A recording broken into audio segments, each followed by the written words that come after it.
तुम्हालाही तुमचे केस अगदी सिल्की, शायनी आणि स्मूथ असावेत असं वाटतं का? जसं तुम्ही पार्लरमध्ये जाऊन हेअर स्पा करता आणि तेव्हा तुमच्या केसांमध्ये चमक आणि मऊपणा येतो.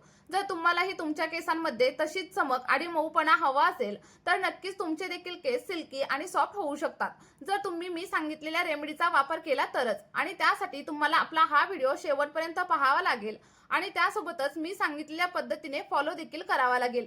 आणि ही रेमेडी जेवढ्या पण लोकांनी वापरून बघितलेली आहे त्यांना खूप छान असे रिझल्ट भेटलेले आहेत आणि त्यांनी त्यांचा फीडबॅक देखील माझ्यासोबत शेअर केलेला आहे.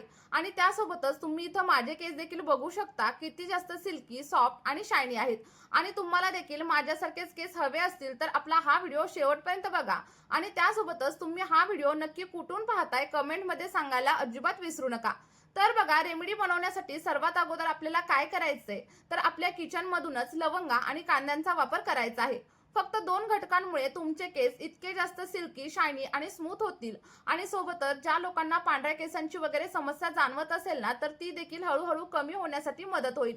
त्याचबरोबर ज्या लोकांना केस गळतीची समस्या असेल तर ती देखील कमी होईल आणि केसांची वाढ अगदी दुप्पट नाही तर 3 पट वेगाने होण्यासाठी सुरुवात होईल. तर इथे बघा, आपल्याला लवंगा आणि कांद्याचा वापर करायचा आहे कारण कांद्यामध्ये भरपूर प्रमाणात सल्फर असतं जे आपल्या केसांच्या वाढीसाठी खूप जास्त फायदेशीर मानले जातं. आणि याचे फायदे मी तुम्हाला पुढे सांगणार आहे. ज्या लोकांना याचे फायदे माहीत असतील त्यांनाच माहीत असेल की लवंगा आणि कांदा आपल्या केसांना किती जास्त फायदेशीर ठरत असतो. तर इथे बघा, सगळ्यात पहिल्यांदा आपल्याला काय करायचंय तर लवंगांचा वापर करायचा आहे. आणि तुम्हाला जितकी मात्रा म्हणजे जेवढ्या प्रमाणात लवंगा पाहिजे असतील तेवढ्या प्रमाणात तुम्ही घेऊ शकता. म्हणजेच काय तर तुम्हाला जितक्या दिवसांसाठी हे सिरम बनवायचं आहे त्यानुसार तुम्ही लवंगांचं प्रमाण इथं कमी किंवा जास्त देखील करू शकता. इथे मी जास्तीत जास्त एका आठवड्यासाठी हे सिरम बनवत आहे आणि त्यानुसारच लवंगांचं प्रमाण किती घ्यायचं हे देखील मी तुमच्यासोबत शेअर करत आहे. तर इथे बघा, आपल्याला जास्त देखील लवंगांचं प्रमाण ठेवायचं नाहीये. तर साधारणतः 1 ते 1.5 चमचा एवढ्या लवंगांचा वापर मी या रेमेडीसाठी केलेला आहे. जर तुम्हाला आपल्या या सिरमचं प्रमाण जास्त पाहिजे असेल तर तुम्ही लवंगांचा जास्त वापर केला तरी देखील चालेल. त्यानंतर साधारणतः 1 ग्लास किंवा मग 1.5 ग्लास एवढं फिल्टर केलेलं पाणी देखील आपल्याला याच्यामध्ये घालायचं आहे. आणि जर तुमच्याकडे फिल्टर केलेलं पाणी नसेल तर तुम्ही साध्या पाण्याचा वापर केला तरी देखील चालेल. आणि आता हे सगळं काही पाणी आपल्याला गॅसवरती गरम होण्यासाठी ठेवायचं आहे. आणि तोपर्यंत बघा, आपण इथे कांद्याचा वापर कशा प्रकारे करायचा ते बघूया. तर कांदा आपल्याला लाल कलरचा घ्यायचा आहे कारण लाल कलरच्या कांद्यामध्ये सल्फरचं प्रमाण खूप जास्त असतं. आणि आपल्याला इथं कांद्याच्या सालींचा देखील वापर करायचा आहे कारण बऱ्याच वेळा काय होतं, कांद्यापेक्षाही जास्त सल्फर हे कांद्यांच्या सालीमध्ये असतं. आणि जर तुम्हाला विश्वास बसत नसेल तर तुम्ही एकदा गुगलवरती देखील सर्च करून बघू शकता. आणि जे काही कांद्यामध्ये सल्फर असतं ते आपल्या केसांच्या वाढीसाठी खूप जास्त हेल्प करत असतं. आणि तुम्ही अनेक वेळा पाहिलं असेल की बाजारामध्ये मिळणाऱ्या अनेक हेअर केअर प्रोडक्ट्समध्ये कांद्याचा वापर केला जातो. पण त्या प्रोडक्ट्समध्ये खूप जास्त प्रमाणावरती रसायने म्हणजेच केमिकल्स मिसळलेले असतात आणि त्यामुळे आपल्या केसांना खूप जास्त प्रमाणात नुकसान देखील होत असतं. जसं की केस गळायला सुरुवात होते, केस अगदी ड्राय होतात, फ्रिझी होतात आणि त्यासोबतच आपलं स्कॅल्प देखील कोरडं होण्यासाठी सुरुवात होते. आणि जर तुम्हाला या सगळ्या काही समस्या कमी करायच्या असतील आणि सोबतच पूर्णपणे बंद करायच्या असतील तर आपली ही नॅचरल अशी रेमेडी वापरायला तुम्ही लगेचच सुरुवात करा. कारण यामध्ये आपण कोणत्याही प्रकारचं केमिकल वगैरे अजिबात वापरलेलं नाहीये. सगळ्या काही गोष्टी अगदी नैसर्गिक पद्धतीनेच वापरलेल्या आहेत आणि त्यामुळे याचे कोणतेही साईड इफेक्ट आपल्या केसांवरती अजिबात होणार नाहीत.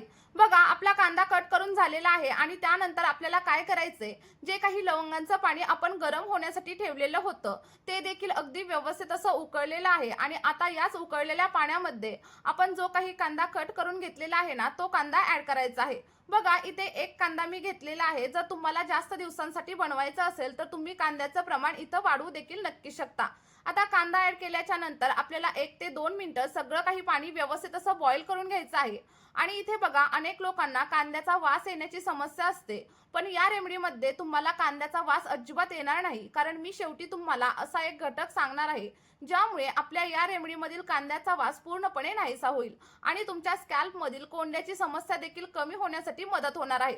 आणि जर तुम्हाला कोरड्या म्हणजेच ड्राय आणि रफ हेअरची समस्या असेल तर ती देखील कमी होण्यासाठी मदत होईल.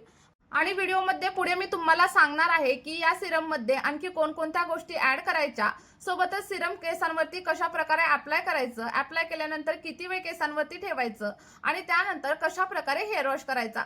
त्यामुळे तुम्ही आपला व्हिडिओ इथे सोडून जाऊ नका तर शेवटपर्यंत नक्की बघा. तर तुम्ही इथं बघू शकता आपलं सगळं काही सिरम अगदी व्यवस्थित असं उकळायला सुरुवात झाली आहे आणि त्यासोबतच आपण जे काही पाणी घेतलं होतं त्याचा देखील कलर आणखी जास्त डार्क झालेला तुम्हाला इथं दिसत असेल। आणि बघा जेव्हा पण आपण हे सिरम बनवतो तेव्हा यामधून कांद्याचा वगैरे वास अजिबात येत नाही, कारण आपण याच्यामध्ये लवंगांचा वापर केलाय आणि त्यामुळे सिरम मधून फक्त लवंगांचाच वापर येईल। आणि जेव्हा तुम्हाला वाटेल की कांदा आपला पूर्णपणे शिजलेला आहे आणि सिरम अगदी रेडी झालेला आहे, तर त्या लेवलला आपल्याला गॅसची फ्लेम पूर्णपणे बंद करायची आहे। बघा गॅसची फ्लेम बंद केल्यानंतर आपल्याला सिरम अगदी 10 ते 15 मिनिटांसाठी थंड करण्यासाठी ठेवायचं आहे, किंवा मग गरम असताना देखील तुम्ही सिरम गाळून घेऊ शकता।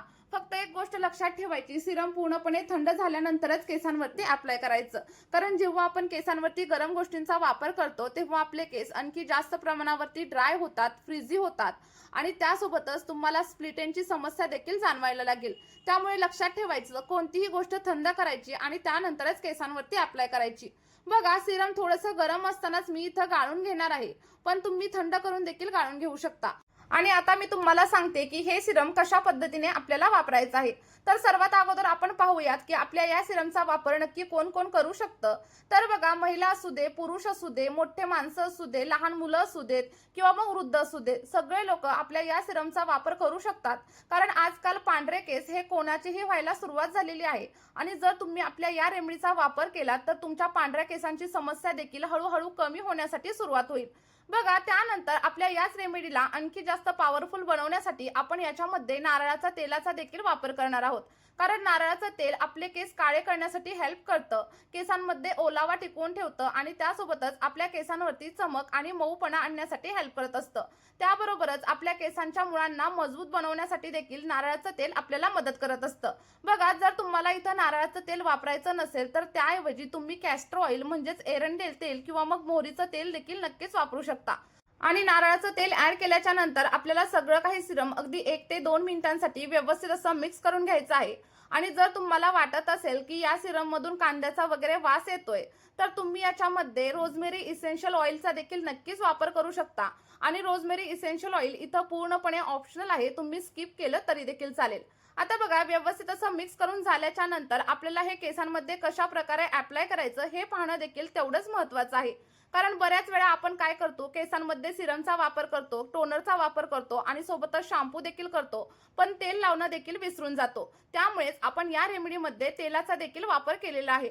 आता हे केसांवरती अप्लाय करताना तुम्हाला माझ्यासारखं एखाद्या स्प्रे बॉटलचा वापर करायचा आहे, किंवा जर तुमच्याकडे स्प्रे बॉटल नसेल तर तुम्ही एखाद्या कॉटन बॉलच्या साहाय्याने देखील सगळं काही सिरम तुमच्या केसांवरती अप्लाय करू शकता। आणि अप्लाय केल्याच्या नंतर अगदी 2 ते 3 मिनिटं तुम्हाला हलक्या हाताने मालिश करायची आहे।